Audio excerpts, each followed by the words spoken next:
blogi dalykai atsitinka ir tik tada mes juos pastebim. Tik pažiūrėję į galinį vaizdo veidrodėlį mes pamatome, kad vieni ar kiti dalykai, kurie nutiko, mus netenkina. Kągi daryti, kad greičiau atpažinti tą blogį, atpažinti tome momente, kai vyksta kažkas blogo, arba dar geriau būtų, kad atpažintume iš karto priekyje, dar tam neprasidėjus.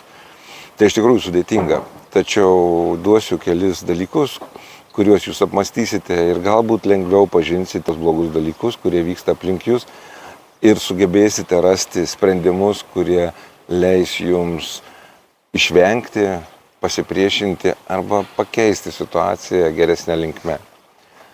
Pirmiausiai, blogis visada prievarta. Ir kartais ta prievarta būna akivaizdi, fizinė, o kartais jinai gali būti labai stipriai užslėpta ir niekada nesuprasit, kad su jumis elgiamasi taip, kad jūs esat priversti daryti arba blogus dalykus, arba tai, kas vėliau jums atneš tik tai blogus rezultatus. Blogis yra strategiškas, jisai sukuria situacijas, kur jūs negalite pasielgti kitaip, kur jums nebelieka jokio kito pasirinkimo, tik vienas vienintelis. Tai puikiausiai naudoja manipuliatoriai. Taigi, prisiminkit, blogis visada yra prievarta. Tik ją psichologinė, ne visada mes laiku pastebim. Antras dalykas, blogis visada tiki savo teisumu ir gerumu. Savotiškai blogis slepiasi už gerumo. Taip, kiekvienas blogas žmogus arba žmogus turintis blogų ketinimų visada turės pateisinimų ir tokių pateisinimų, kurie jūs įtikins. Jis pats taip tiki savo teisumu ir savo gerais tais ketinimais arba savo tom vertybėm, kad jis bet kam įrodys. Todėl tokie žmonėm kiti žmonės linkę tikėti.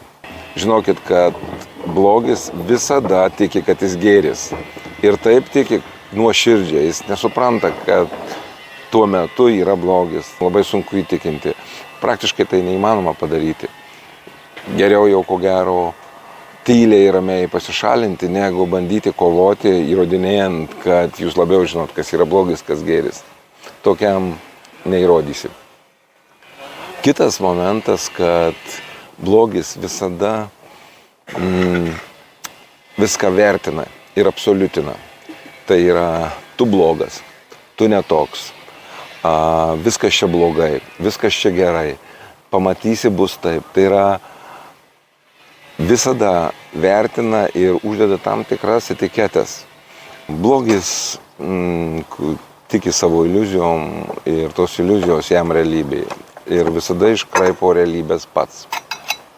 Ir šitoje vietoje tas abejojimo trūkumas ir naglas įtikinėjimas labai dažnai priverčia žmonės gyventi kitų iliuzijose. Tai yra to blogio iliuzijose. Ne?